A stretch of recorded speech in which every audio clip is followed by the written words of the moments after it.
Oh yeah, by the way, howdy y'all.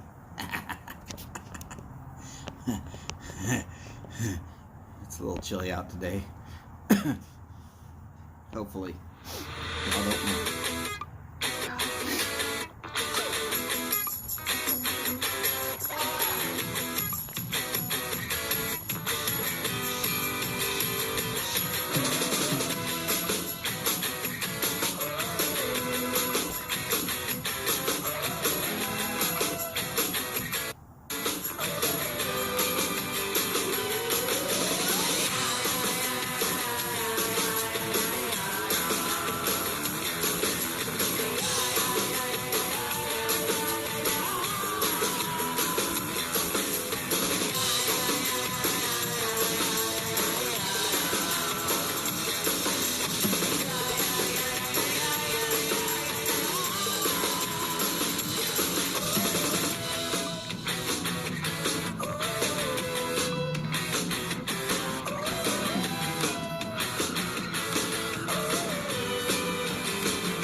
Yes, definitely Huelminta. Definitely Huelminta. Though for you, I guess it's actually Ilta. I obviously can't be the only one up. I just got visited by my, well, medium-haired cat. He hasn't really grown all the hair back yet since August.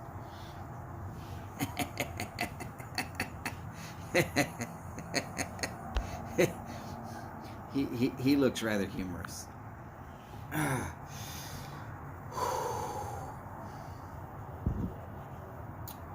case y'all are wondering, I'm starting today with a Cole Younger Cob. I've already started it, so y'all are just now catching up.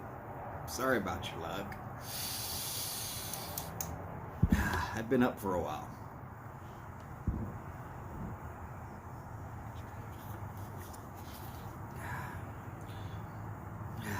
We will see about giving the rest of those late to bed people a couple more minutes before we really crank it off, go into high gear on sports.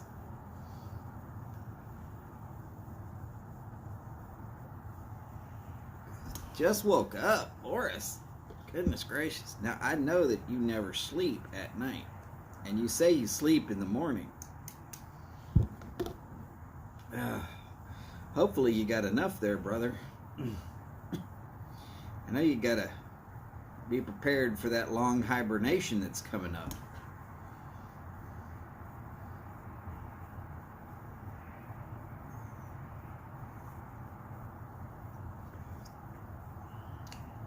Days in Finland when the sun just does not come up.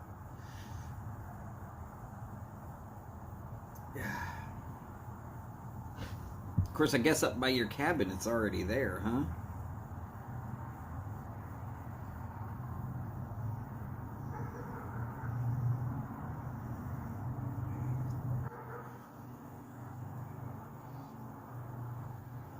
So, Boris, I got some ideas for you. If you want to put together a video, just to do videos for whatever reason, go find a picture of some backdrop, some scenery from Finland.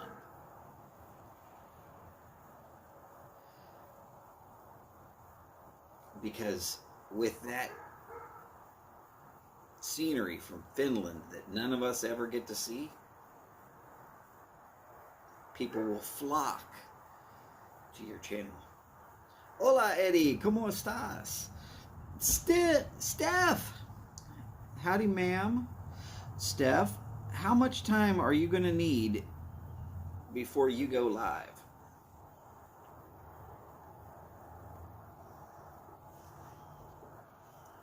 How much time do I need to fill up between now and then? Because obviously this is all Texas and Finland right now.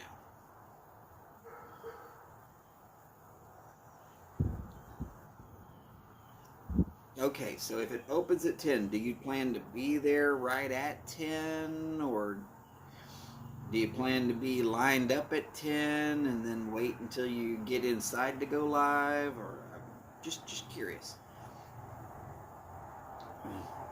I plan on finishing this pipe and then starting this stick. I've got time.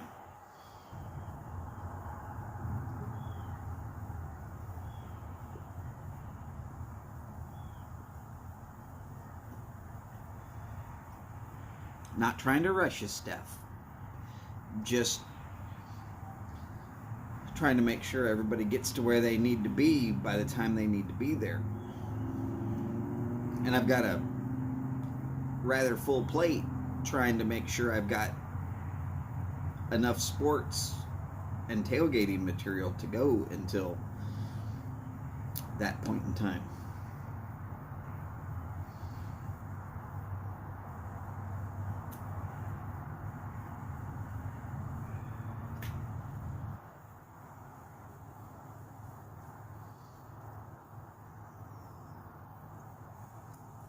And my cat's staring at me like, yo, fat boy, get over here and open the door.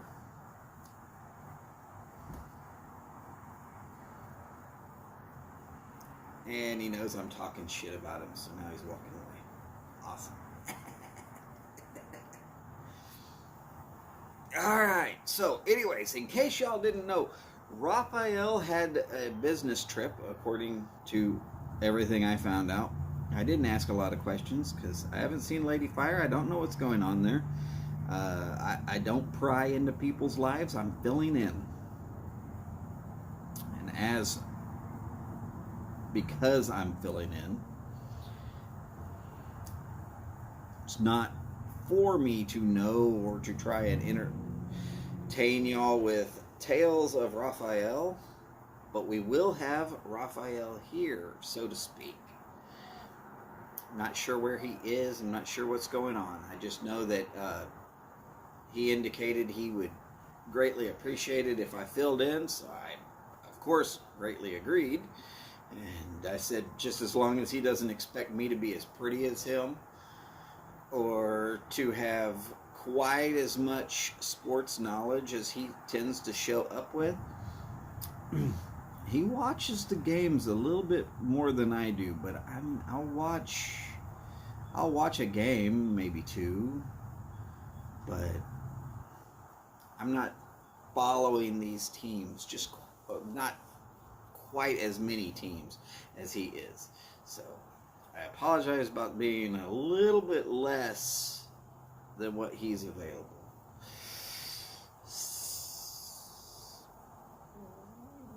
I am a sports fanatic though, so let's get into it. Because I was basically wondering what in the heck I'm supposed to talk about for real. I decided to make sure that I had the top 25 as the top 25. Ah, there we go, Ohio. Now it's a party. Odie, we are going to get to that. Definitely going to get to that. So, first team up that we can talk about, Liberty versus Mississippi today, 11 o'clock a.m. Chances are most of us are not going to be watching this game. Quite honestly, if you're thinking about watching this game, that's because you really enjoy watching Liberty get pounded. Mississippi ranked 15. They didn't just slide into that position. They've actually been right there pretty much all year. Liberty's in for a beating. Let's just be honest about that. It's not even a question. It's going to be really, really bad. And I just hope that it ends up being a better game than I expect. I really dislike blowout games, but I'm feeling like it's going to be a blowout. But no, those are not anywhere on the picks that I was told to talk about. So how about SMU and Memphis? Sorry to the Nashville Mafia who do live in Tennessee, but they don't live in Memphis. I do believe SMU, after all of those years of suffering from the death penalty, finally getting back into the top 25. I don't think they're going to relinquish it easy. Now, it is a home game for Memphis, which gives it a little bit of a extra clash there, but I just think SMU is going to do what they do. And oh wait, no, that's not Ole Miss, that's just Mississippi. Ole Miss is farther down. We'll get there. I'm fairly certain Ole Miss is still there. No, this is the Mississippi that people aren't talking about. And that's the reason I brought them up, because nobody's talking about them. But yes, SMU, never going to be a powerhouse again like they were back in the, I want to say it was the WAC, but I don't remember if that, SWC, Southwest Conference? I think it was SWC, Southwest Conference. Back when they were doing illegal stuff and they got caught and they got the death penalty. Yeah, they might never be back to that, but they've been slowly building for years now. And to see them back in the top 25 should be scaring a lot of folks. SWAC, that's right. I knew it was something like that. That's why I said WAC. I remember it being WAC for some reason. Not because the conference was whack, but mostly because they were just whacking the hell out of people. And yeah, I'm with Boris on this one. SMU is pretty much going to just destroy Memphis. It'll be close for a little bit, but then SMU is just going to pull away. It's what they've been doing all year. Okay, Wake Forest and UNC. Here we go. Wake Forest is away. UNC has some stuff to prove. The Tar Heels might come out and surprise some people on this one. It's going to be a tough game. But I really feel that Wake Forest is going to win this one. And not only do I feel that way, but if I remember right, both Flat Cap Piper and Flat Cap Piper's mom feel this way. Look at there. Wake Forest versus North Carolina. They both have Wake Forest.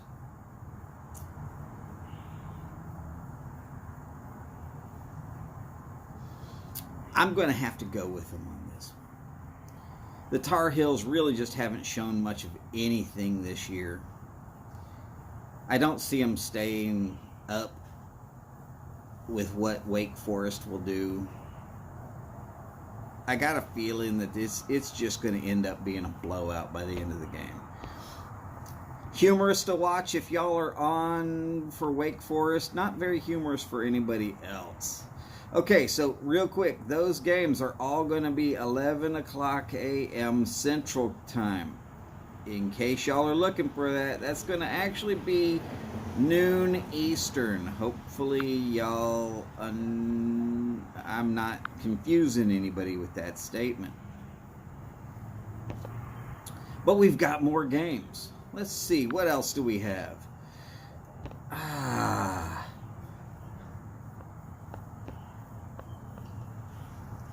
That's funny. That's laughable. Ohio Piper, howdy Jeff. Great to see you, sir. That is hilarious. Missouri versus Georgia.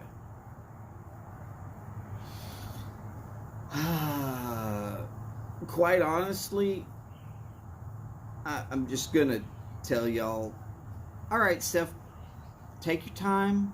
You remember, it's only like 8:13.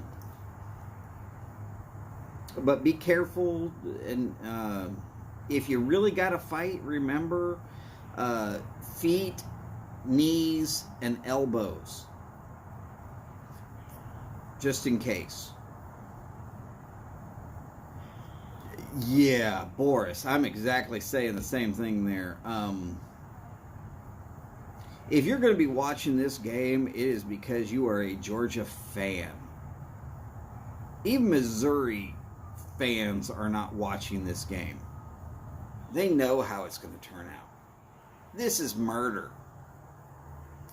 Georgia will destroy Missouri like they're not even there. It's at home for Georgia. There's, oh, God. I mean, just, really. If you're watching this game, quite honestly, just record it and watch the last 15 seconds of it, because after the first quarter, Missouri will not be within 2 touchdowns of Georgia for the rest of the game. Not even during garbage time, when Georgia has decided that everything else is over and they can put their water boy and their towel kid off on the field to play with these guys who should be playing college but probably are only still looking at high school ball. Yeah, Eddie, I mean, there's also that. Yeah, everybody in Atlanta is hyped. They just got a World Series. They're going to go watch their Bulldogs destroy Missouri. It's great if you are a Georgia sports fan. I mean, right now, you are living the dream. What more do I need to say about that? It's not going to be a pretty game. If I thought this was going to be a pretty game, I would tell you it's not. That's going to be ugly. Okay. Ohio State, Nebraska. Now, this is kind of a sleeper game. Ohio State should destroy Nebraska pretty handily. But it's a conference game. They're both Big Ten. They're both going to try and kill each other as much as they can. Because I might not win, but you ain't going to the national title game.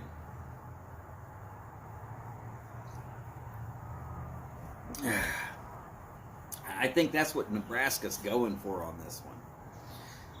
I wouldn't be surprised if you see injuries. Because A, it's going to be Nebraska at home. They're begging for a spoiler. They really are going to come out all guns blazing on this one. I think it's going to be a lot tighter of a game than is expected. Got to remember, Nebraska is not that far out of the top 25. It's not as if Ohio State's just going to be able to walk over Nebraska. Boris, I do not know the spread. But my guess would be If you're going to go against the spread, then you're good. But if you're saying that Ohio State's going to cover the spread, I'd leave your money in your pocket, because I think that's really what it's going to be. See, they're only predicting 15 points for Ohio State. I'm thinking it's going to be closer to 10 points at the end. I think Ohio State will still win. But to say that Nebraska is completely out of this, I don't remember a year where Nebraska was ever completely out of anything until the final whistle goes. So, Boris, we're saying the same thing. Ohio State by 10, I can see. But Ohio State by 15, man, that's, yeah, I gotta believe that this game is going to be a lot closer than that. This could be the upset. This could be where Nebraska comes through and gets a win and completely destroys Ohio State's chances of even sniffing the back door for the national title game. And the only team that's going to appreciate that is going to be Michigan State. Let's be honest. Michigan State would love to have that one-game cushion where they could lose a game and still stay in the Final Four. They won't. They shouldn't. And right now, with some undefeated teams, there shouldn't be anybody in the playoff race that's not undefeated. We're going to get to that here in a little bit. I guarantee that statement. Then there is Idaho State and BYU. Okay, let me explain BYU. BYU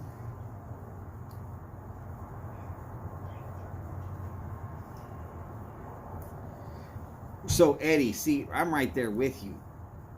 Nebraska did not lose by a bunch. They're not out of it until that final whistle. Odie, I know that's a hometown thing to think that Ohio State will have no problem, but it's in Nebraska. That hostile territory thing, I don't see them covering 15 points.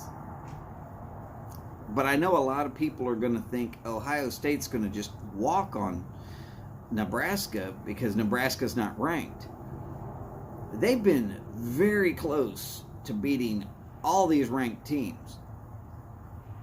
They play very well in conference. And they play extremely well at home.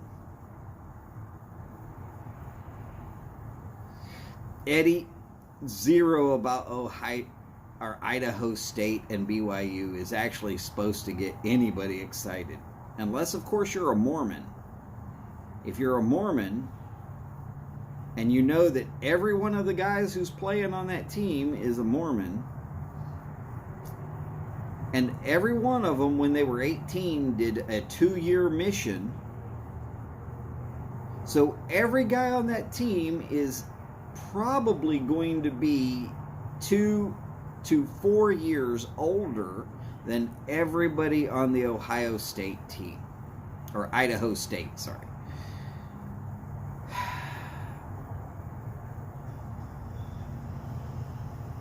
That puts most of BYU at that 25 to 27 range when they graduate, instead of 24 on the outside. So when you think about that, just think about that. I know when I was 25, I was probably in the best physical shape of my entire life. And that didn't start decreasing until I hit 30. And then I shattered a kneecap shortly after that, and then it went all to hell. But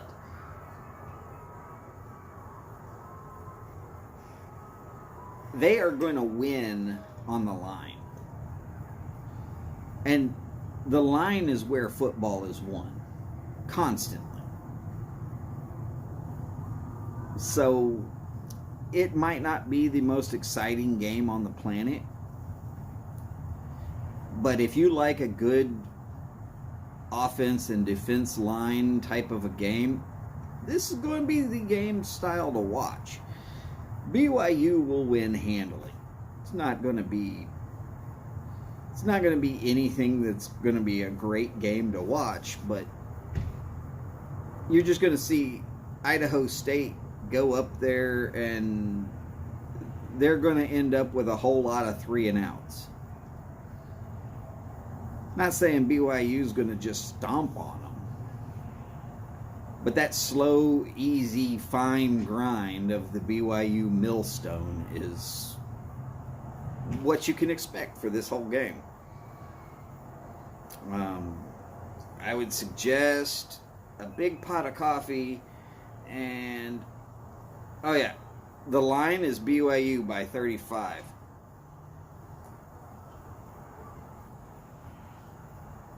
I could see it. Mostly because Idaho State does not have like a top 25 team. They're not going to be close. What I mean by stomp on them is you're not going to see BYU pull out 4 touchdowns in the first quarter and then just continue to accelerate. They're going to grind on them for 4 whole quarters. Into the game, sure, it might be 35 points.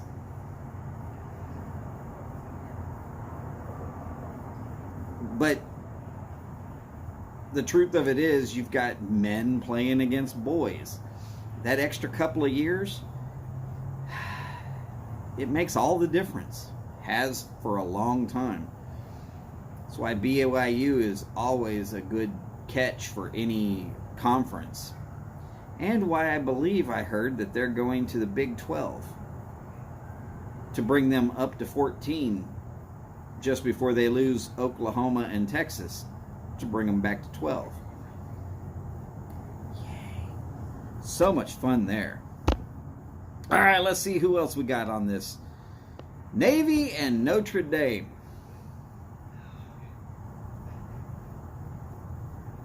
This won't be a game. There will be one person somewhere in Nashville that is going to be loving this game. Navy is abysmal this year. It is like they graduated everybody that they could. They went off to the fleet to finish up their time, and that was it. They forgot to recruit another team. Eddie, any idea what the spread is for Navy Notre Dame? I'm not even going to continue to go there because I like the military teams, and this is Navy's outclassed all the way across on the gridiron on this one. It is not going to be a good time. But in case y'all are looking, Missouri and Georgia is at 11. Ohio State, Nebraska is at 11, also known as noon on the East Coast. Idaho State, BYU, Navy, Notre Dame are both going to be second portion of the day games, starting at 2:30 my time or 3:30 on the East Coast.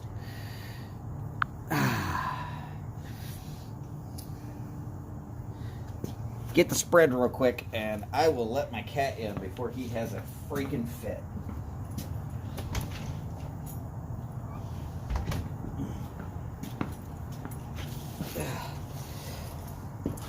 I highly doubt, and I do mean highly doubt, that there is any way, shape, or form that Navy is going to any way hold Notre Dame back from making that spread.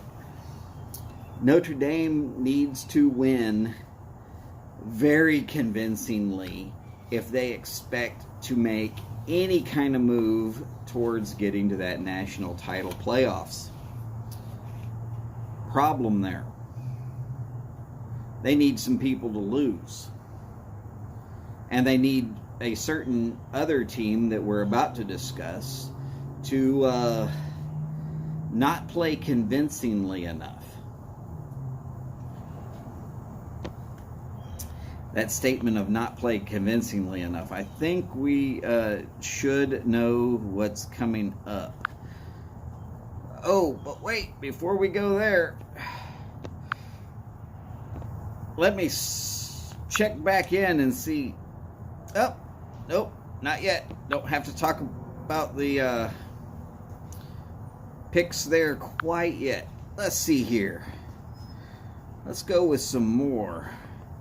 Okay, so all these games coming up are going to be at the second half of the day. Let's go first to Baylor TCU.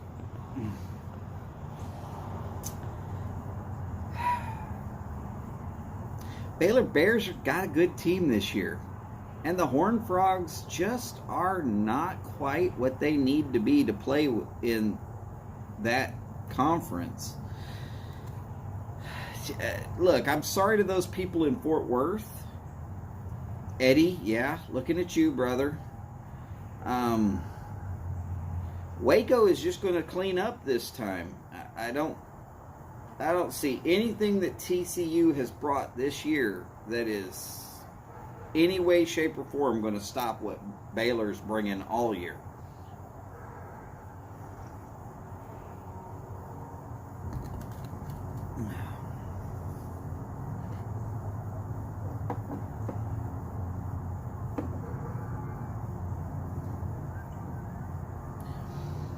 Boris, I thought Ole Miss was coming up, but I mean, I might be wrong. That might be Ole Miss. Howdy, Paul. Great to see you, sir.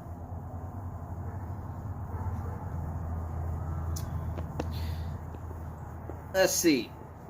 We're going to move on from our only single Texas game, and by single Texas game, I mean Baylor and TCU, because, let's be honest, that is two teams that play in Texas.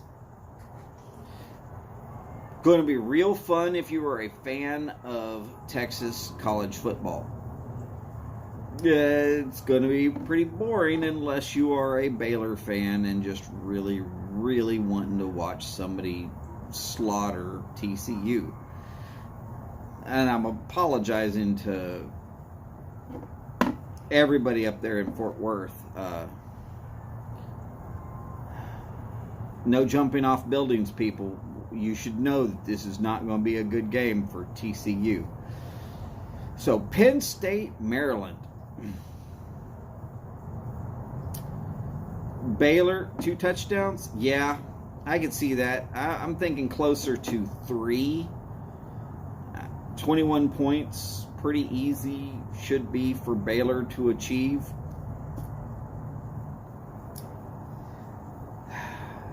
TCU's just had a bad year all the way around.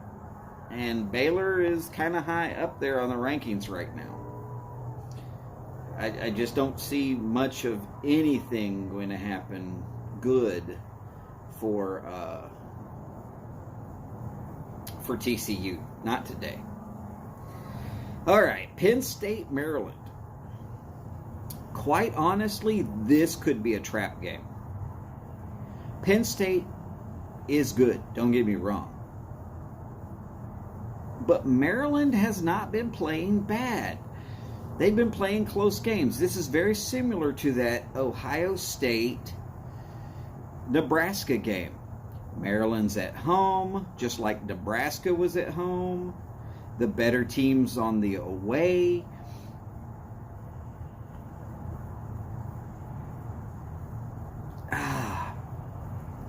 I'm with Boris on this. I think Penn State will win this one, but I think it's probably going into overtime. I would not be surprised if this game is decided by 3 points. It's not going to be pretty. It's going to be a well-fought game. But I'm fairly certain that Penn State will win by the end of it.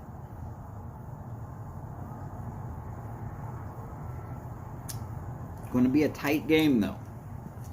Probably, if you like a good tight game where the matchup is close, this should be the game to watch. Penn State, Maryland. Now, if you're into a good-looking game or an exciting game, it's not going to hold a candle to what we saw last week with Michigan State.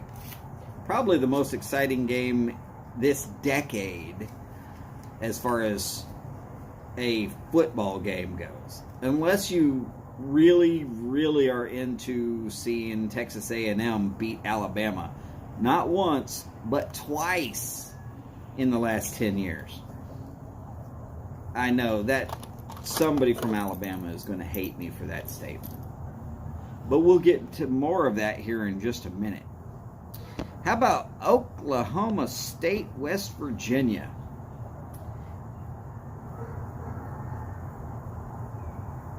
The Cowboys are away, and it's up in the mountains. I'm going to tell you, it's way up in the mountains. I've been there. It's a little bit difficult to breathe and a little cool out there right now.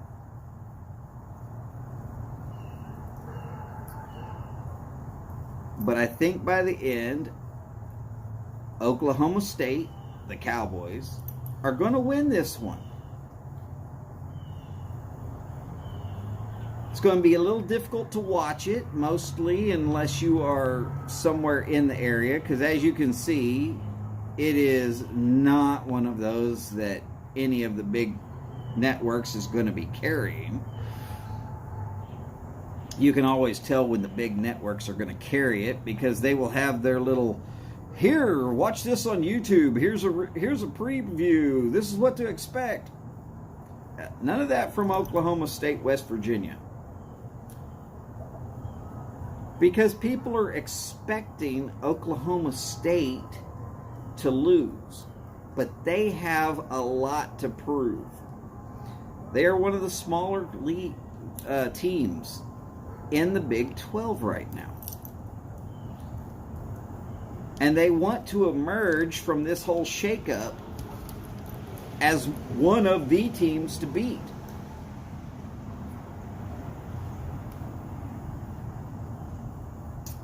There's only one way to do it.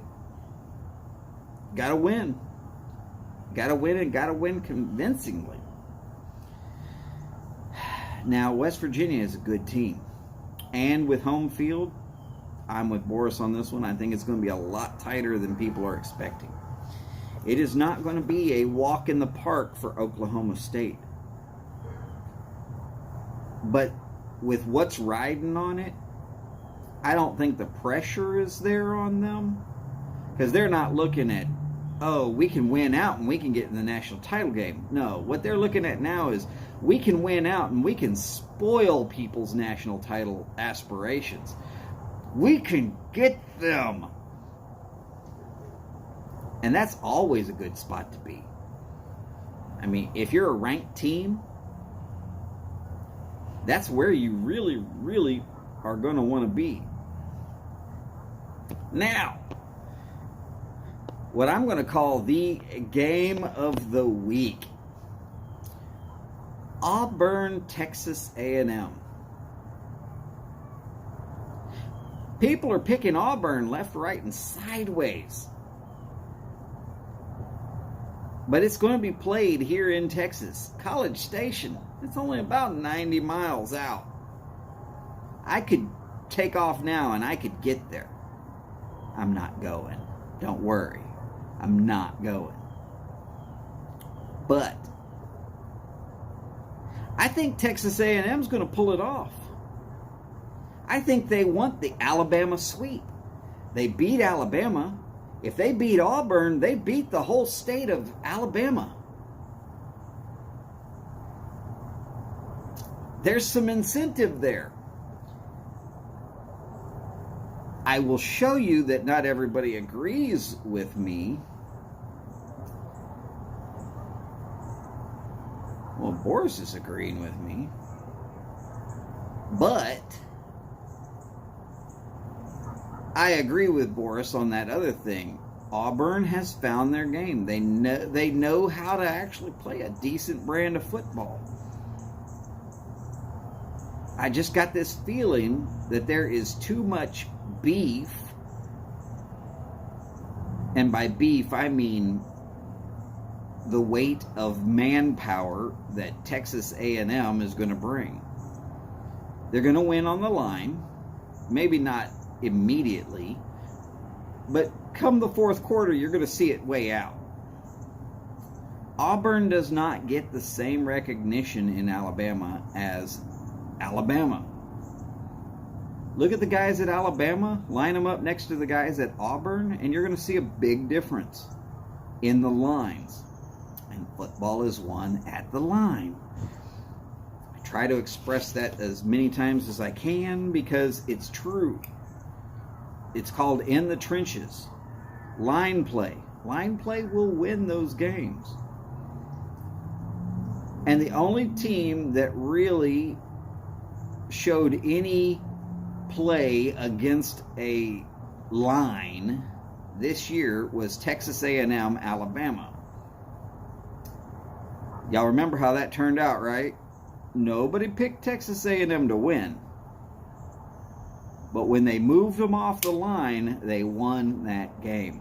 And that's how they won the game. And I just don't see Auburn having that kind of line play, plus the travel.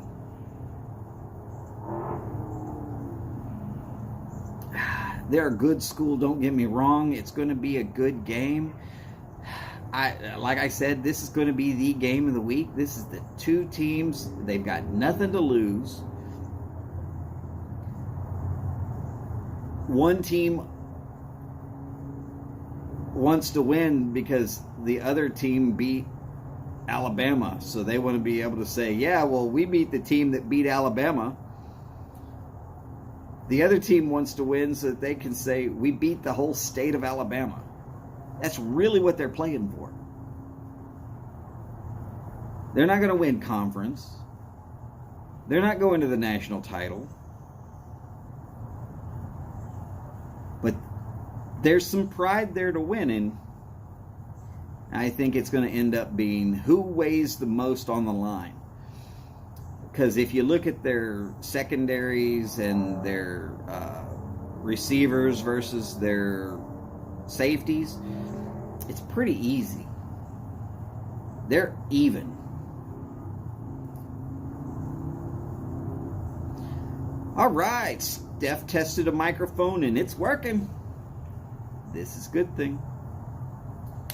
About an hour and 10 minutes, not a problem. Steph, if you will just let me know when you're about ready to go. Just, you don't have to sit in here. I know you're not big on football, but if you want to hang out, you can. Greatly appreciate it if you would, but I'm not telling you to wear out your battery. That way we can get more time in with the Texas Pipe Show, because I think everybody wants to see a Texas Pipe Show a whole lot more than they want to see a 2-hour tailgate.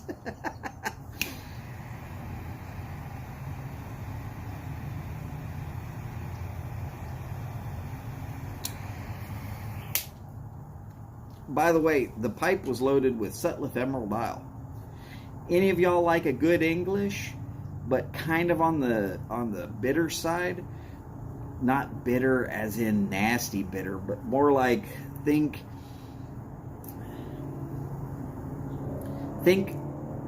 bitters as used in an old-fashioned.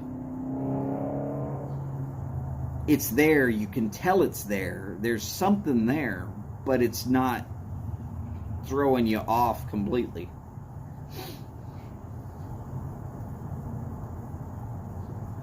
Eddie, you're going to the pipe show? take care. Hopefully you run into Steph there. Be looking for her. Steph, find Eddie if you can. I mean, I know he lives right up there in Fort Worth, so he's probably driving there right now. All right. Eddie, you take care. Be safe out there driving. That route through there gets a little tricky from time to time, especially if people are not paying attention. Gotta remember, I lived up in Weatherford. I kind of know what that stuff's like. Plus, you're driving kind of at the sun, so glare on the windshield. Just be careful. All right, so I think we're pretty well safe on betting that Texas A&M is going to beat down Auburn. But it's not going to be just a quick beatdown. It's going to be an all-day game to watch. Okay, Michigan State, Purdue.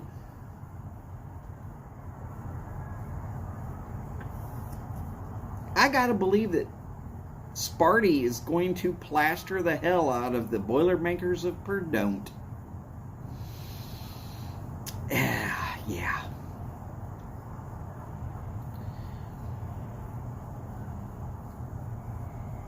Boris, I am right there with you. I don't believe that Purdue has enough to play against the shift that Michigan State will put out there. If it doesn't go one way, they'll shift and they'll go the other direction. They showed that against Michigan. And Purdue just has not shown the ability to make quick adjustments on the field. And for Michigan State, they can bring the guy in as a receiver and then shuffle in the huddle, and he can end up being the quarterback. That's just. I'm going to say it. It's for Purdue. This should be scary. This is not going to be a trap game. This is just going to be brutal. Michigan State needs to win and win convincingly so that they can go around any of the other teams that are holding them back from the national title.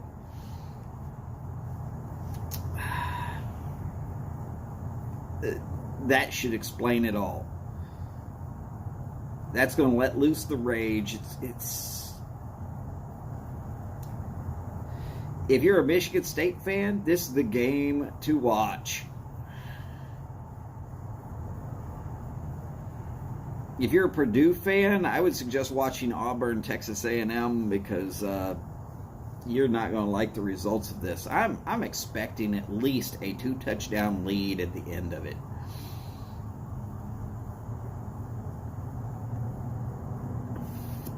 Oh yeah, Walker III is running back extreme, but then if they're stopping the run, Michigan State's going to sit there and do quarterback drills. They got 2 quarterbacks. They'll run one in and run out. And here's your 3 plays. Here's your 3 plays. Here's your 3 plays. They don't have to waste time trying to figure out what the 3 plays are. They plan ahead. They say 3 plays. These are your 3 plays. Then the coaches only got to do this. Or if he wants to switch it up, he can always say,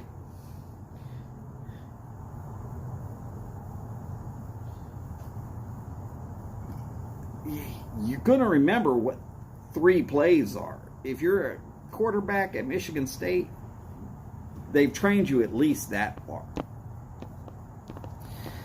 Not going to be a pretty game unless, of course, you're a Michigan State fan. But we've got some other things to talk about here. Let's see. There we go. Michigan State, Purdue. Oh, we'll hide the best parts of me. That way we can see flat cap and mom. That's right. Michigan State is going to beat Purdue. But mom has Purdue. Interestingly enough. Oklahoma State, West Virginia. Flat cap's pulling for West Virginia there. And I think he's going to get beat by his mom on this one, where mom is saying Oklahoma State. But if you look right down there on the bottom, there it is. Auburn versus Texas A&M. And they're picking Auburn. They're both picking Auburn.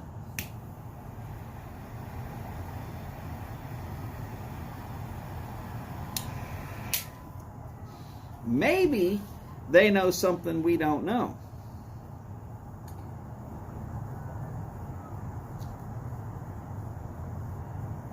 Maybe they know something we don't know. It's possible. I'm not going to say that they're wrong. I think they are, but I'm not saying they are. There's a difference between saying it and thinking it.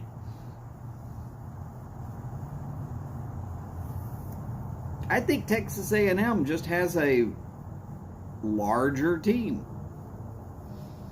And across the full hour of play, I think it's going to show up. Boris, you're correct. The Wolverines could not stop Walker III.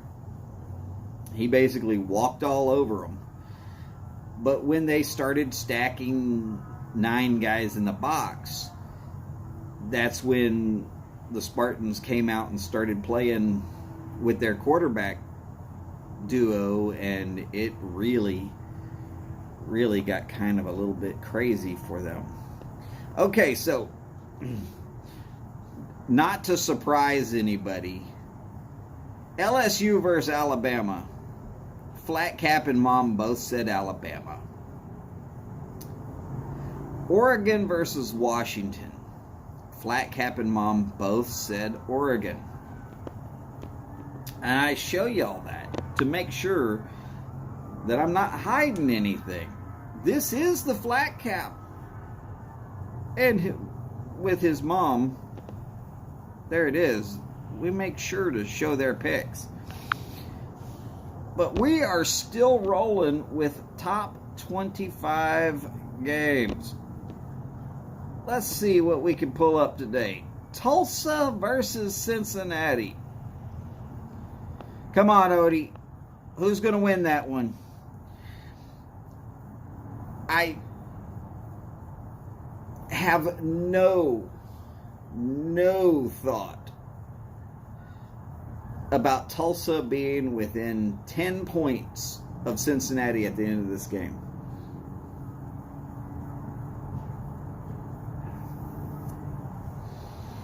Cincinnati needs to destroy teams from here until the end of the season if they expect to be playing in the national title playoffs. The committee's already come out and basically said, hey, you're undefeated and you're not good enough.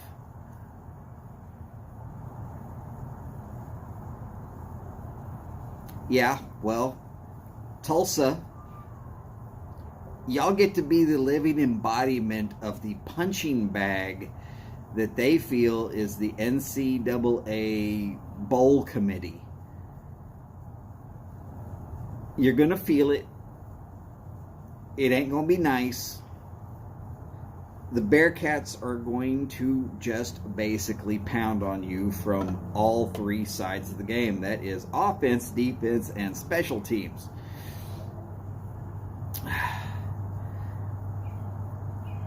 I would only hope that Cincinnati has enough self-control that none of their players get ejected by dishing out the pain due to targeting, which could hurt their possibilities of getting to that national title game. because they might not be able to win quite as aggressive and quite as effectively if they end up with enough of their guys going home due to targeting. Odie, I'll say it for you. And anybody who's in Cincinnati should be saying it with me. Fuck that committee. You're going to sit there and jump people around an undefeated team just because they have a bigger crowd? Bullshit. This is not the SEC versus some also-rans. This is the national title. You got to win 100% of your games to be in that national title, unless nobody else has won 100% of their games. Or if you are the best one-loss team. Anybody else? Get out. And there's at least that many teams that are undefeated right now that Cincinnati should be number 1 or number 2 right now. Even the other college coaches believe that. So, yeah, sorry if the world doesn't agree with me, but that just means you're wrong in this situation. Tulsa is going to get beat. All because the National Title Committee decided to cheat Cincinnati out of their rightful spot. I feel bad for Tulsa, but Cincinnati needs to put some statement games on the board. Otherwise, they're going to get passed over even worse between now and the end of the year. And I want to see them playing in the national title game. I like to see the little guy actually having a shot instead of some committee saying, oh, you just don't have enough crowd. Okay. There it is.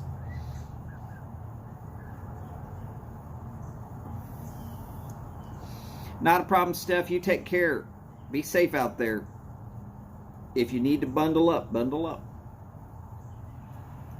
I did. It was only 45 degrees out this morning.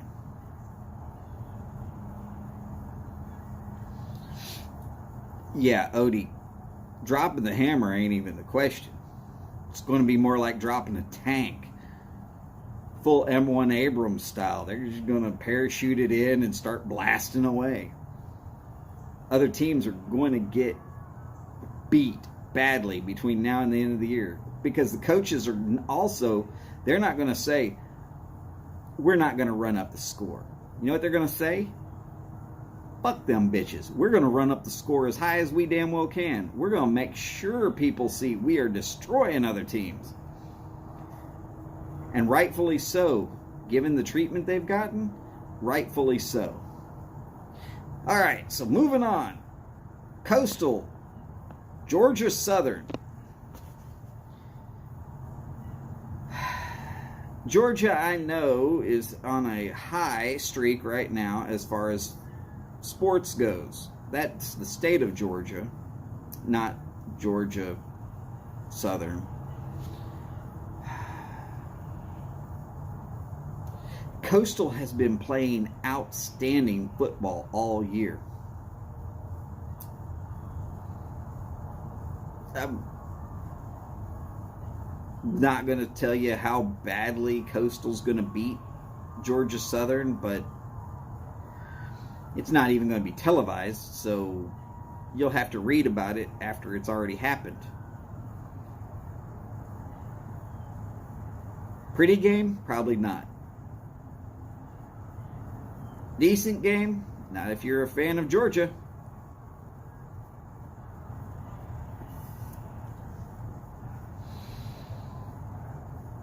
This is not because they are the expected to win that I'm saying this. It's just Coastal's been playing really damn good football all year.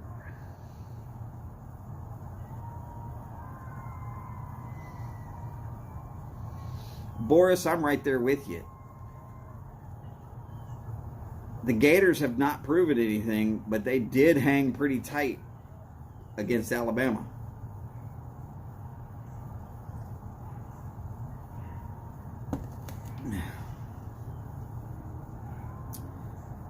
Well, Paul, that's why they wear helmets. It's to protect their little brains.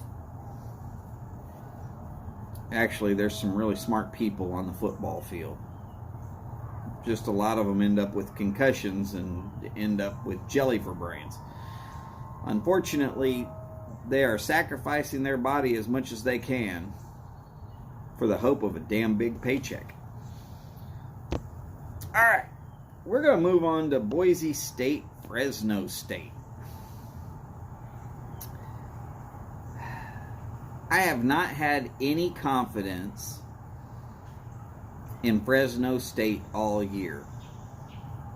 And they're still sitting in the top 25. I still don't have confidence in them.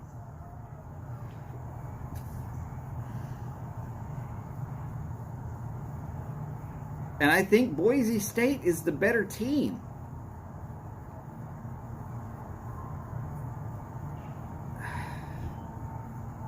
But I've been burned by saying, oh, it won't be Fresno State too many times this year. So I'm going to say that it's going to be Fresno State. That way they lose and drop out of the top 25. For whatever reason, I don't think that will happen. I think they're going to hang on to that top 25 seat just barely and swing for the fences, because that's really all they've got right now. But I wouldn't be surprised to see Boise State win this game by the end of it.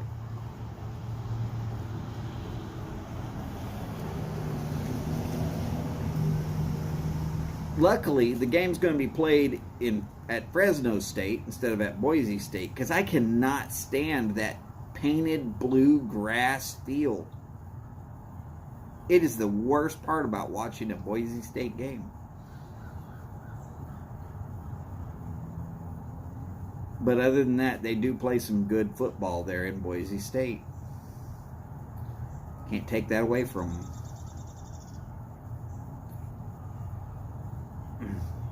Boris, I'm pretty close with what you're saying. I still don't have confidence in Fresno State. That's not to say that they're not a good football team. That's just saying I don't have the confidence in them. They don't have that tradition of winning. I feel like they've just gotten really lucky and gotten the wins that they did this year.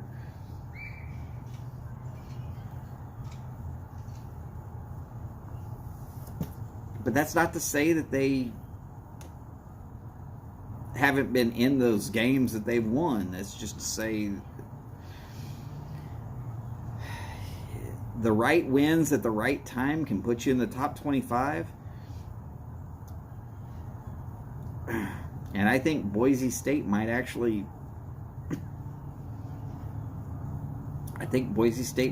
pull this one off. So you know what? Fine. I'm going to go Boise State by a full touchdown. Don't know why.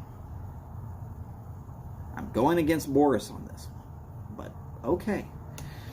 All right, let's go to Whataburger versus Kentucky. Oh, I'm sorry. Tennessee versus Kentucky. Willie, this pick's for you, brother. Your team's going to lose.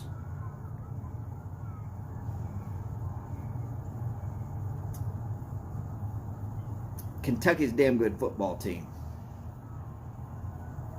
And they're at home. And the Volunteers have proven that they are really good at snatching defeat out of the jaws of victory.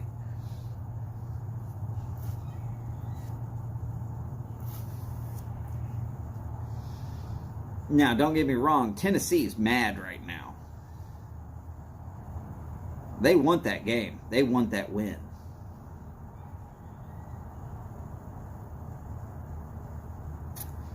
But it's not happening today. I do think it's going to be a lot closer than the than is predicted.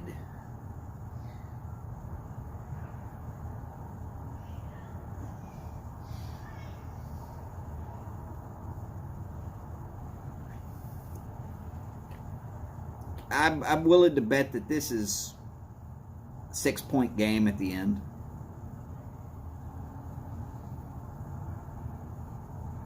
Whether it be a blocked extra point or one team got one extra chance to kick one extra field goal. I don't know why. I think this is going to be one of those tight games. Be a good game to watch. But I'm with Boris on this one. I think Willie's going to be really, really wanting to throw something at the TV.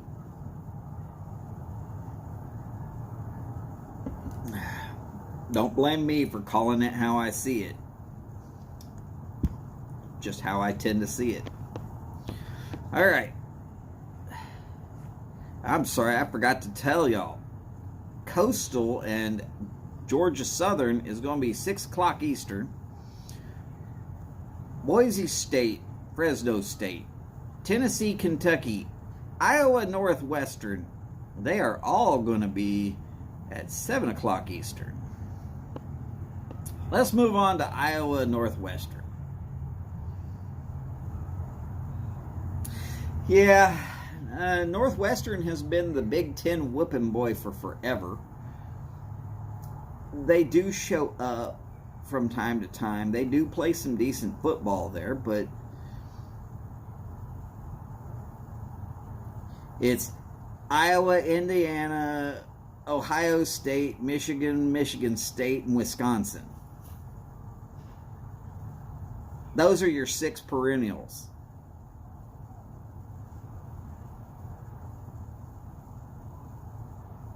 Those are the teams that really dominate in the Big Ten. Nebraska always does well, but they've not really dominated.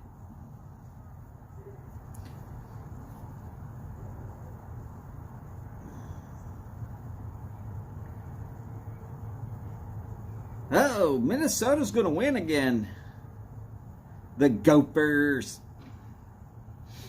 Paul, I don't know of anybody who's specifically betting on the games. I do this more as for fun. But that's because I think football is fun. All right, and here we go. Y'all see it coming, don't you? 6 o'clock. 7 o'clock Eastern, 7:30 Eastern, 7:30 Eastern, 7:30 Eastern, and then something y'all aren't watching, I know, but 10:15 Eastern time. And I'm going to explain why that one is staying on the board here in just a little bit.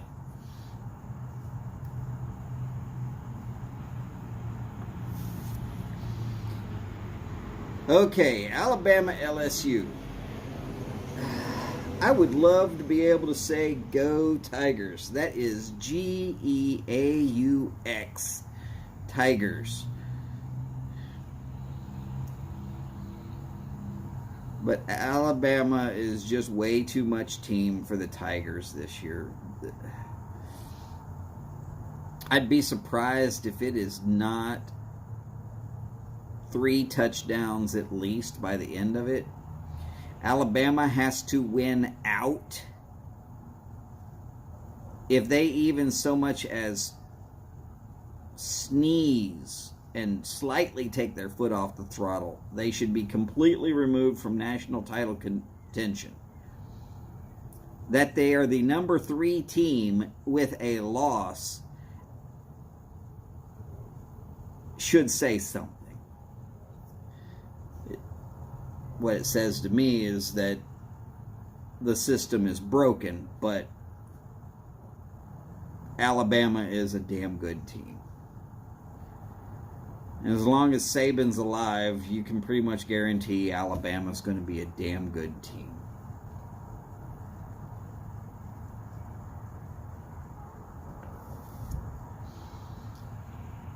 It's at Alabama.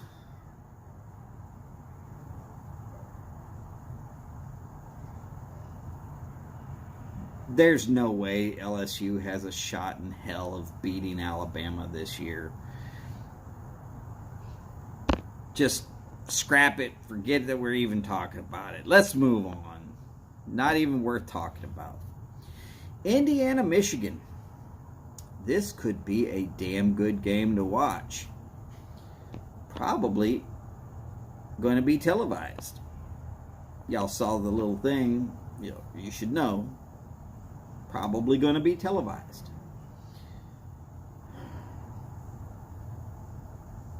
Indiana's got nothing to lose. Howdy, Stamper Tamper. Great to see you, sir.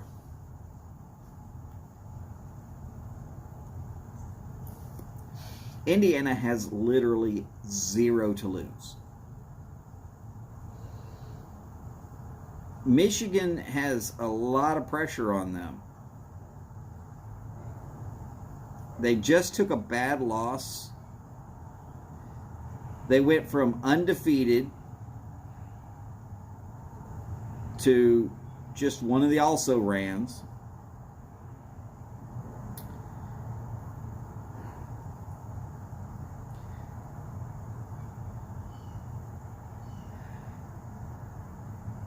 Harbaugh is looking at, hasn't had a great winning season. Can't get around Ohio State. Now he can't seem to get around Michigan State. There is a lot going on with this game and that team. I'm going to tell you right now, I will probably end up watching that game. I am a Michigan Wolverines fan to begin with, so let's not get crazy about that statement.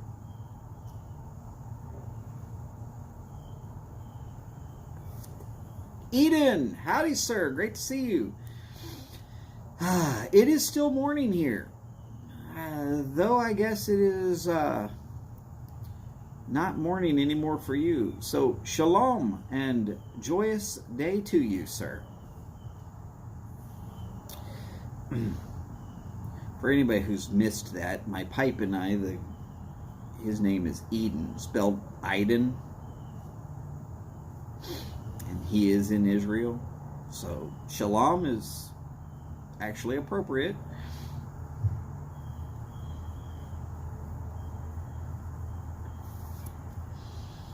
I think if you're not watching the Texas A&M Auburn game, which is the only matchup between 2 top 25 teams, and they are so very close in matchup that's going to be the game to watch. But if you're not going to choose to watch that one, Indiana, Michigan is probably where you should tune in. By the end of the game, you will see almost every other team finished up. You'll know the scores of every other game except for one. And you might really, really be able to see a decent game. Indiana's going to come out against Michigan. They're going to play the best they can. I think they will still lose by the end of the game.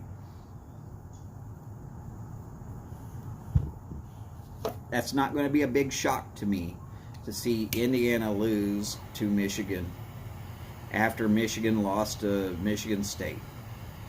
And probably one of the most exciting games I've seen in such a long time that I don't even want to describe it.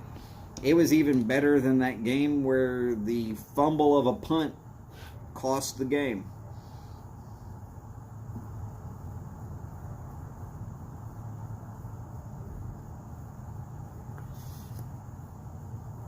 Yes, you can look that game up. It was another Michigan State game. But yeah.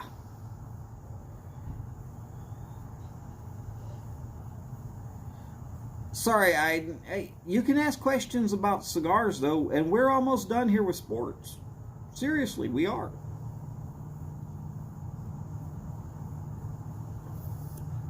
All right, so we're going to fast forward through the last couple of ones here.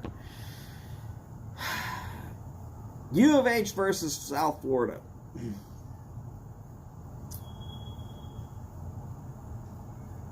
I got a bad feeling U of H is going to stumble. Oh, you're not going to ruin the fun, Eden. Not even a question. But, I mean, we get down to UTSA, UTEP, which is right there. We're done with college football.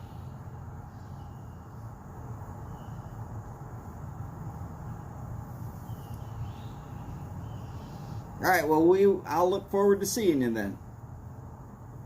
Give it about 5 minutes. We should be there. I think Houston's going to stumble on this game.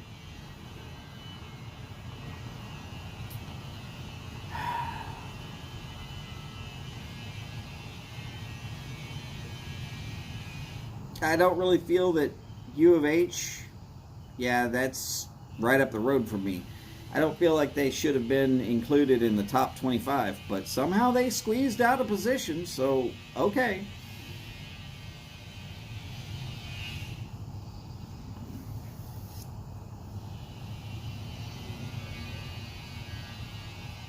They've had little stumbles all throughout the year. I don't see any reason why this is going to change, and I think they're going to be too confident going in, and they will lose. Which is sad, because I would hope that they would win. Not my fault. Not my problem. But the home team, I don't think South Florida is a great team. I just think that they've got just enough to beat the Cougars today. All right, Oregon, Washington. If you're claiming Washington, it's because you live in Washington, and it's probably as far as you ever went. Or you went to high school somewhere near the college, and you only dream about getting into Washington. They're going to get beat like a rented mule by Oregon. Oregon wants into that top 10, or sorry, they're already in the top 10. Oregon wants in that playoffs game. They need Alabama to slip, which ain't going to happen.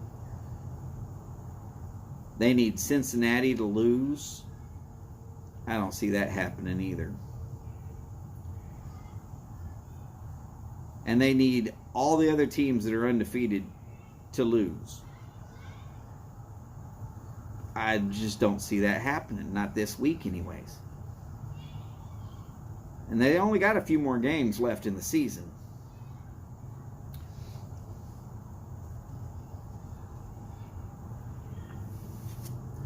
So, yeah. This is going to be one of those statement games for Oregon. They got to have it so that they can stay where they're at, maybe move up if somebody else slips. But they're ahead of everybody that I think is probably going to have those kind of slips today. So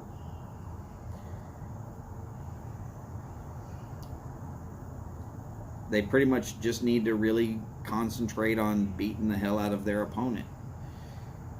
Should be fairly well already in the bag. Okay, UTSA being in the top 16. 10 years ago, they didn't even have a football program. I'm fairly confident that I can say 10 years ago they didn't. Because I know when they started their football program. And it wasn't 10 years ago.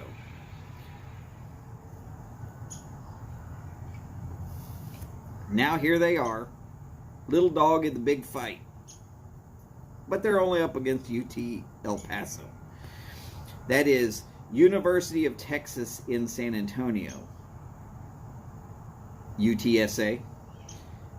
And they are going to be playing University of Texas in El Paso.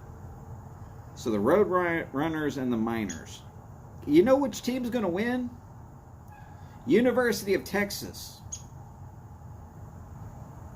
Because they're both satellite schools to the University of Texas.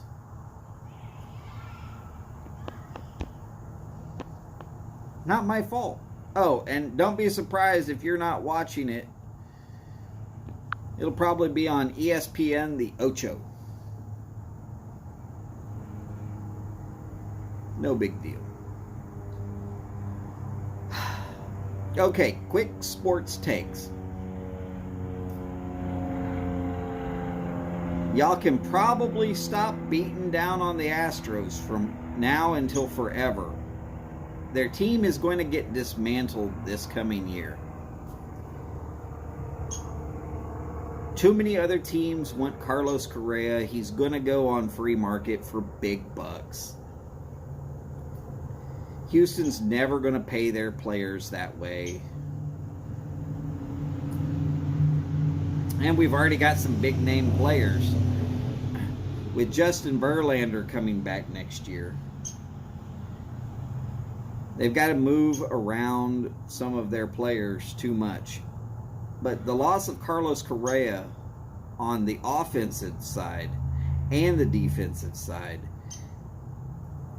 that's going to be a big hit. So, there it is. My heart bleeds for you. But yes, my family is probably going to be, or my baseball team is probably going to no longer be a contender in the near future. And I say that because, well, they had the shot at the World Series and they flubbed it up. Okay, their ace pitcher was injured right there in the playoffs. And their other ace pitcher stayed out for a full year because of Tommy Johns, which is the right thing for Verlander to do.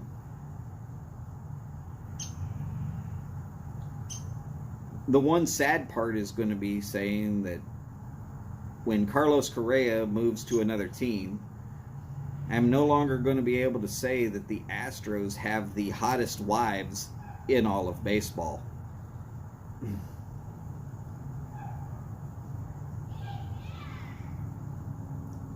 It was pretty well neck and neck between Justin Verlander and Carlos Correa on who had the prettiest wife.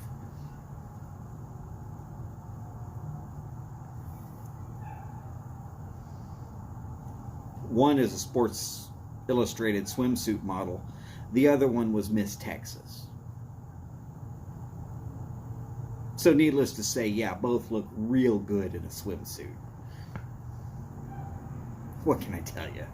It's not my fault. This is just statement of fact.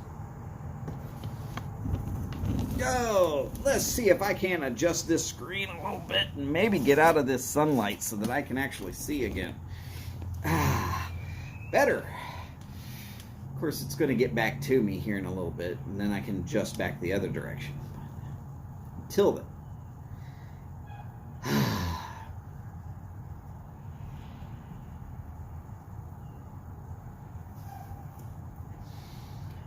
So those are sports takes for today. I did notice, and I will show this again, just so that everybody can know. All right. I've got pretty much everybody saying Wake Forest. We got a split between Mom and Rafael on Michigan State, but I think everybody else said Michigan State as well. We got a split on West Virginia, Oklahoma State. I think Mom's got this one right, though. I think Rafael's pick is going south on him. Auburn versus Texas A&M. Now, I did give the nod to Texas A&M because they're playing at home. I think Rafael and his mom might be disappointed by the end of that game. No big deal. Obviously, Alabama over LSU, and then Oregon over Washington. It's pretty simple on those last two. You'd be crazy to go against that kind of... Well, it is what it is.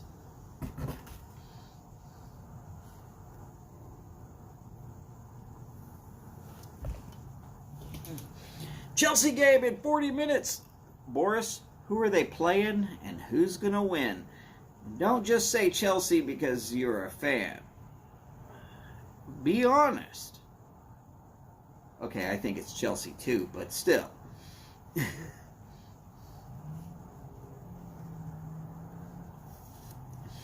I do believe Boris will be smoking a victory cigar by the end of, well, I guess it's what, 2 hours?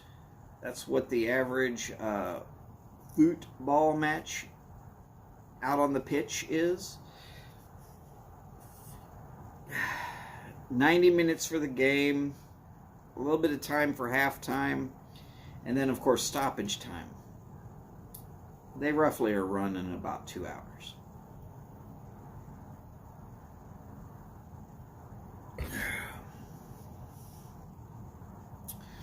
And Boris, which beers will you be consuming today? Always interested on what people in other countries would actually be drinking. What's your victory beer there, Boris?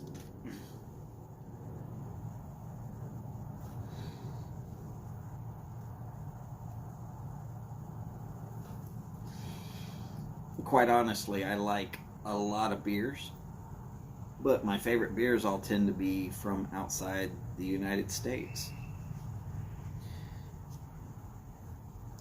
Don't get me wrong, there's plenty of good beer inside the United States. Hell, there's a great beer that's right down the road, and it's produced this time of year. It's called Mother in Lager. That's right. Sandels. It's a Finnish lager. Well, y'all won't be wearing sandals for a while. It's getting too cold out there for sandals. Sorry, Boris. Just had to say it. Of course, the word is probably pronounced completely different in Finnish.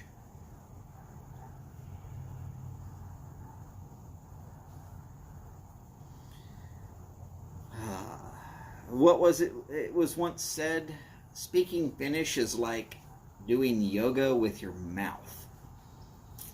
And I think we had Steph blushing when we started discussing that.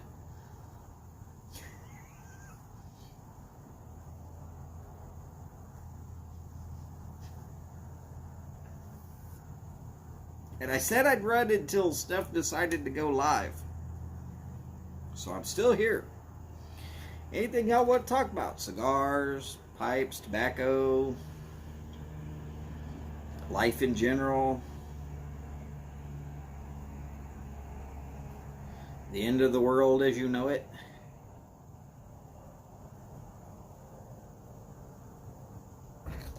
But I feel fine. Probably a song in that.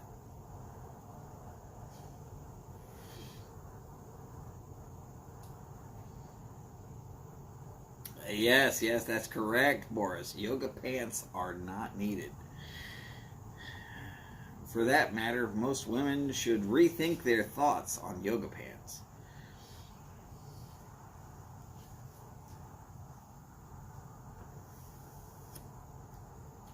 Okay, there's a lot of women out there that please wear yoga pants. We, the men of the world, greatly appreciate it and applaud the effort.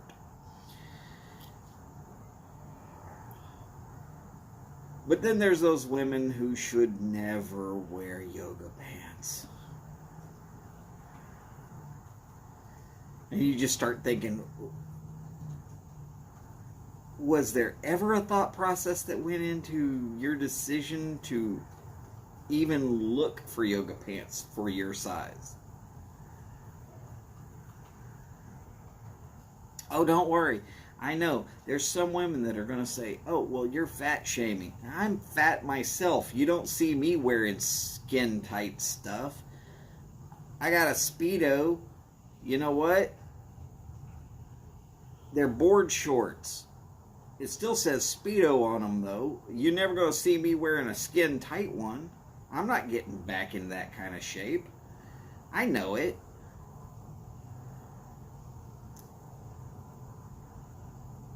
You're also not going to see me with my shirt off. I don't have that kind of a body anymore. I'm not going to do the work to get back into that kind of a body. Well, I'm closer to 50 than I am to 30.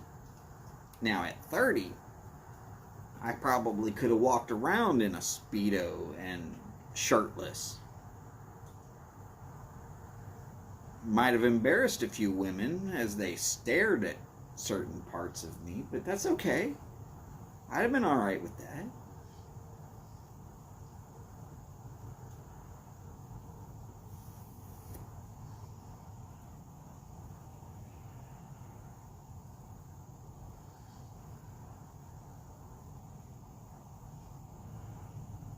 Guys, let's also be aware that during COVID, we've probably also put on the same 15 to 60 pounds as everybody else.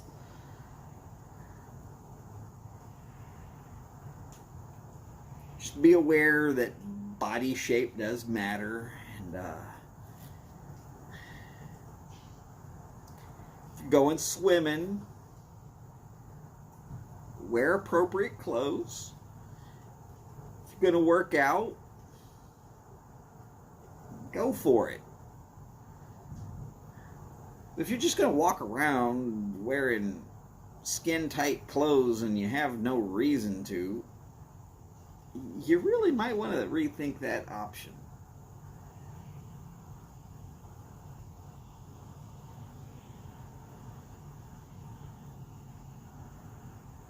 I know there's those old men in France that think their gut hiding their Speedo from the front side is perfectly okay.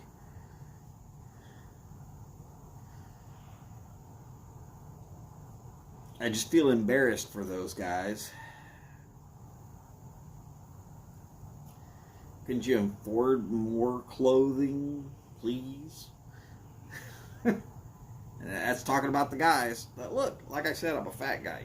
You don't see me wandering around in damn near nothing. If I'm at a pool, I'm at the pool in my backyard. If I'm in my backyard with my shirt off, well, that's my backyard. Unless you're in a second-story building somewhere nearby that I don't know about, you shouldn't be able to see me. Thus, I'm pretty okay with that. I'm not running around in public with it. I know my body type. I know my body mass. I ain't pretty.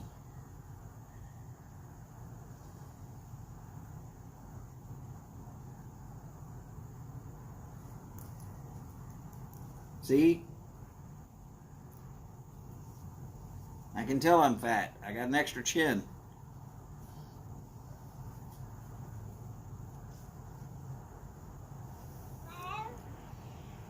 Yes, Toby. I said chin. You said food.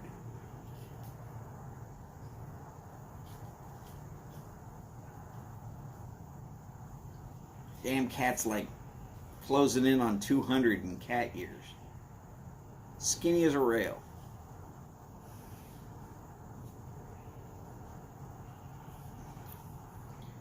Of course, when he was younger, he would walk up, turn sideways, feet in the air, and flop. Now he takes a little while and lays down real slow. Age gets to all of us. Father Time is undefeated.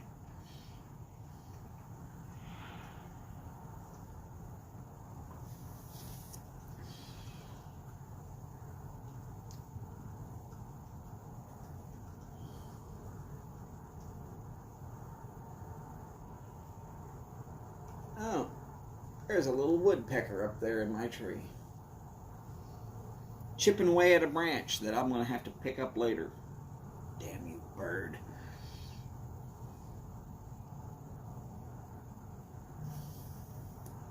All right, one more move back this direction. At least I will not get blinded for the rest of the show.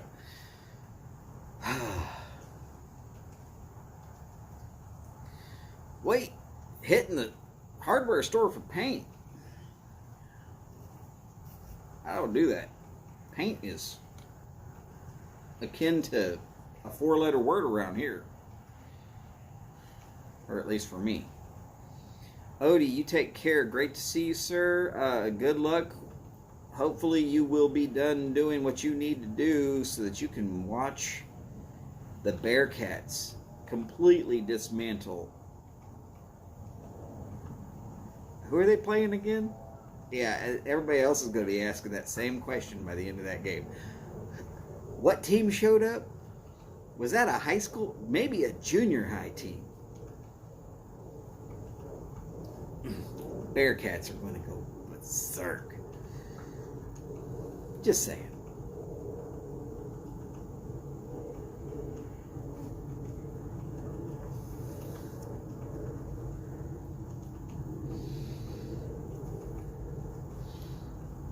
So a funny channel I came across the other day, not pipe and cigar related, is called Owl Kitty. Owlkitty.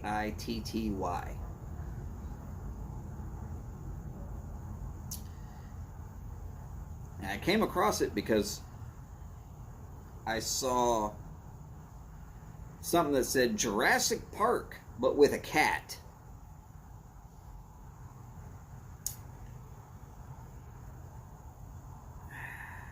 Somebody took a lot of time to edit just perfectly their cat into some various different movies. And if you just need a couple of minutes to get a smile on your face because shit's hitting the fan and things are going wrong, I'm going to suggest, because it's a cute cat, if you like cats, and production value, that somebody took the time to edit that perfectly, their cat, into already created movies. I think I also saw one that said Godzilla versus Owl Kitty, where they did Godzilla versus King Kong and just edited. But yeah, the Jurassic Park one was absolutely hilarious. I had to show it to my wife. Even she laughed. She doesn't laugh about nothing. Hell, if I think it's funny, normally she's like, yeah, really great. Move along. Or she was born in Michigan. I think they remove humor at birth up there. Or maybe they freeze it out by the first winter. If you've ever been around Michigan, you'd understand. It's kind of like Boris, except for on the wet side of a lake.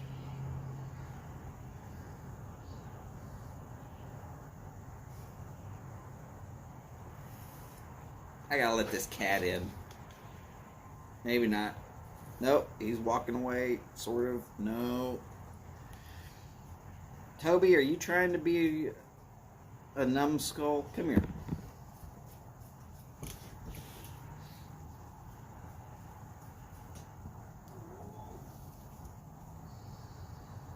Really, Paul, I mean, I've got no problem saying, look, if you just need a laugh, a giggle, something to smile about while the world is getting you down, I look for things like that. I've got a pretty good sense of humor. I think I've got a pretty good sense of humor. I look myself in the mirror look at myself in the mirror every morning. I get a good chuckle about that every time.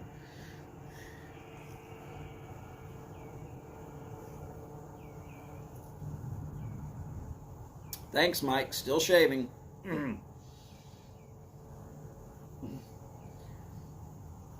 Getting a little faster at it too.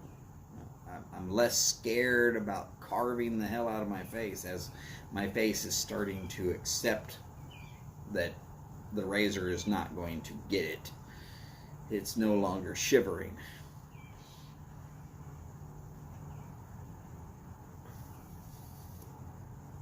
Oh, and by the way, have you ever imagined eating a spider?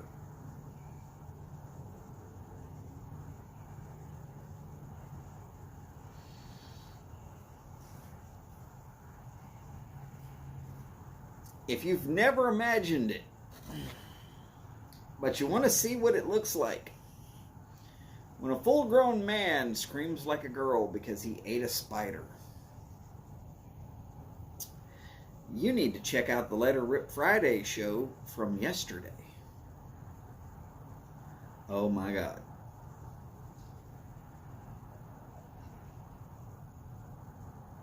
That was hilarious. I don't think anybody was not laughing. You cannot watch the last 30 minutes of that show and not laugh your ass off. There's no way to do it.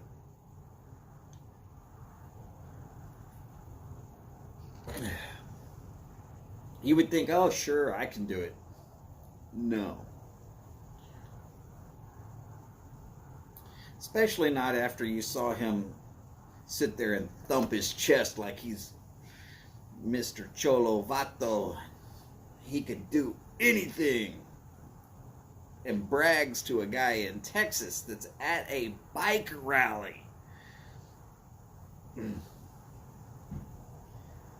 then he ends up screaming like a girl.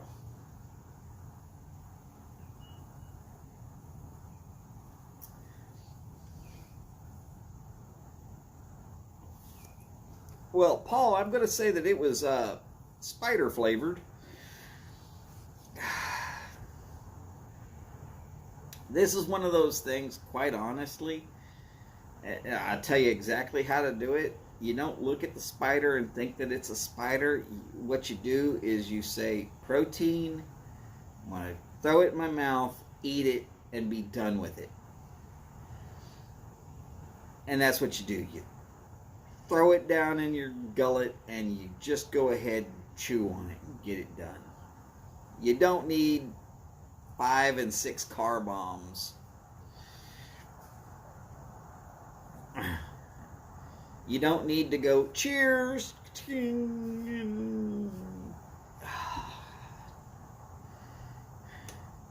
Do I want to eat one? No. No, I don't. But I ate a whole bag of crickets one time. Right here on this porch.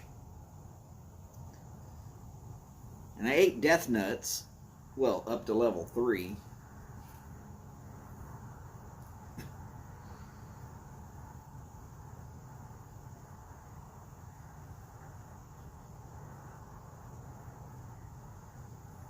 I mean, if I had a choice of peaches, which I don't like the flavor of, I'll eat them, but I don't like the flavor of, or a spider, I would choose peaches.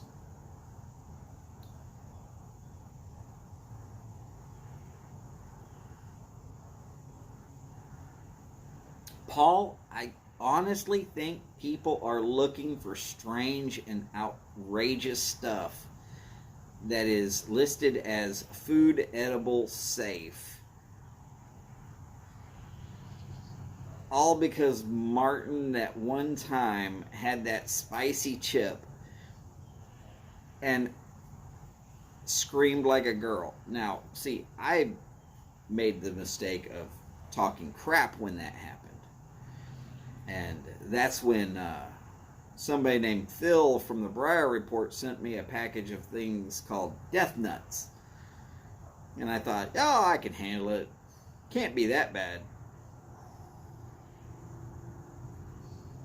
Now, see, you see a lot of, if you look up Death Nuts on YouTube, you'll see a lot of people eating one peanut. One peanut I could do. No big deal. But I was dumping the whole thing in my mouth, which is what you're supposed to do, is dump the whole thing in your mouth.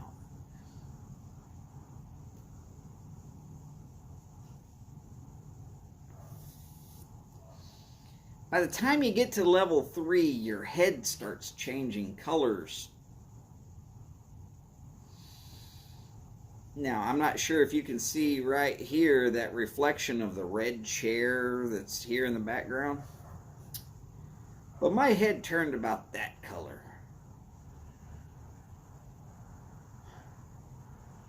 And when I said I'm stopping,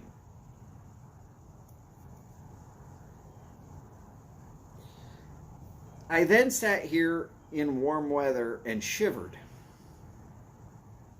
which is strange, but trust me, your whole body is heating up to a level of, oh my God.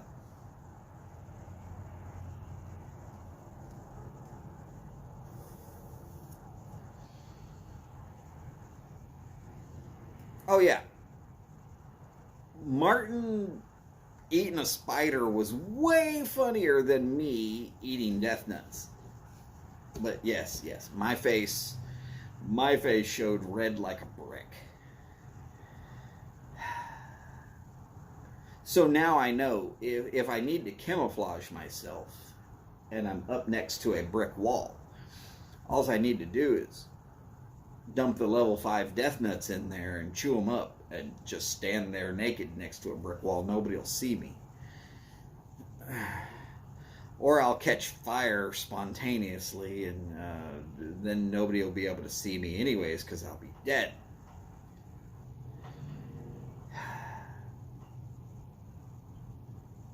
I can handle some pretty hot stuff. That was ridiculous.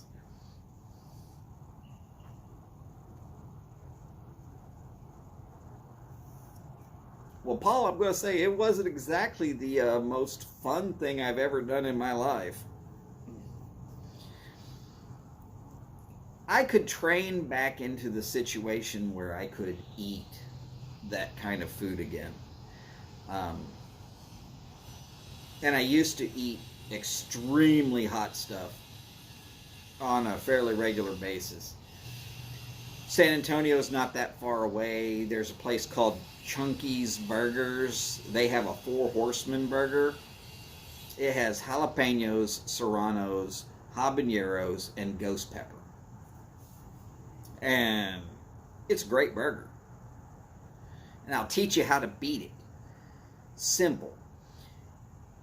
Before you start eating, you take all of the pepper chutney that they put on top of it, and you scrape it all to one side. You get it right there so that you can get it in the first couple of bites. And you get those bites and you get them down as fast as you can go, and then you've got the rest of the burger to kind of help cleanse the palate and get it down. No rule against it.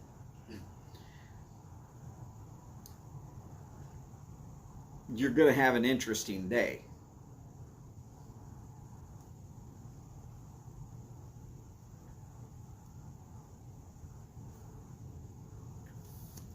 At least I should say, there's no rule against it when I did it.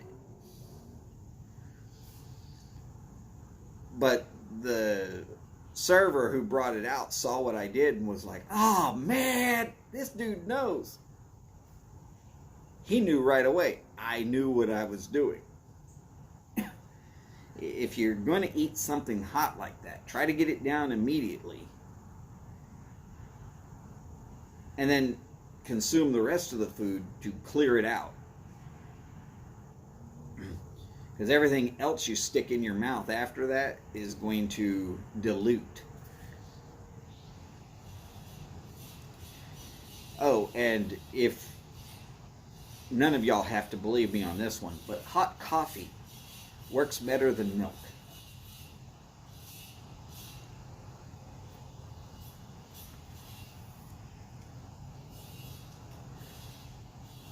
There's an enzyme in milk that helps to neutralize some of it. Don't get me wrong, it helps.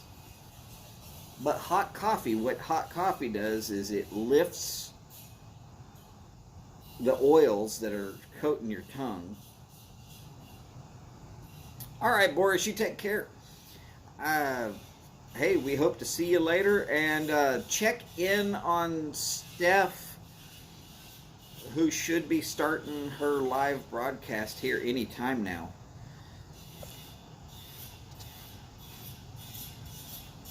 And she'll be at the Texas Pipe Show.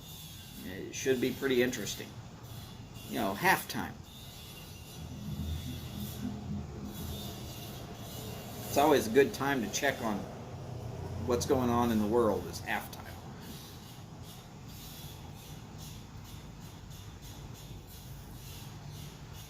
So as I was saying, coffee, the hot, will help lift the oils off of your tongue. The oil in coffee is actually heavier than the oil in 99.9% of all peppers. So it gets under the oil that is coating your tongue. And it provides a certain layer there which keeps the Scovilles from absorbing. And then as you gulp, it will wash all of that down into your stomach. Your belly will feel warm, but coffee does a much better job. It's more of a mechanical cure instead of an enzyme cure.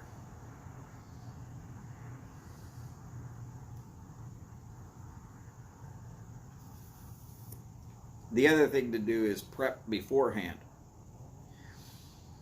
Pour a shot glass of olive oil.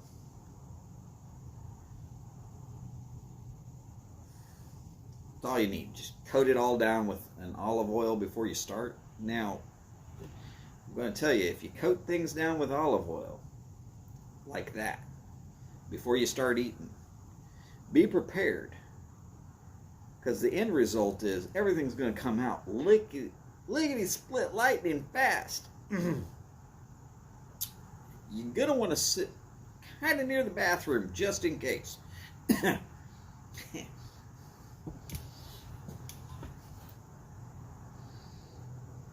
So that's not really a suggested cure. That's just a way to prepare ahead of time.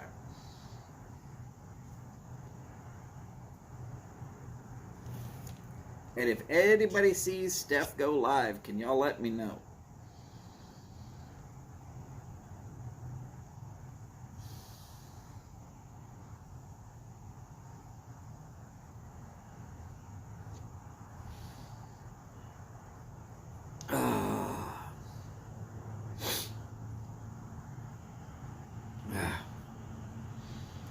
Allergies are finally starting to clear. Yay.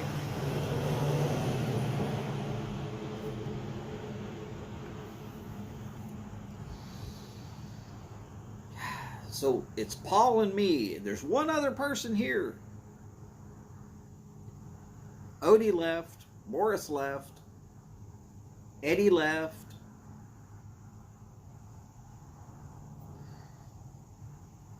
Who are you? It's probably Phil at the Briar Report. Just remember, don't talk bad about Phil at the Briar Report. He's got connections like Mike, who will release the Canadian Kraken and destroy you. All right, there we go. Steph has just given me the information that she is going live.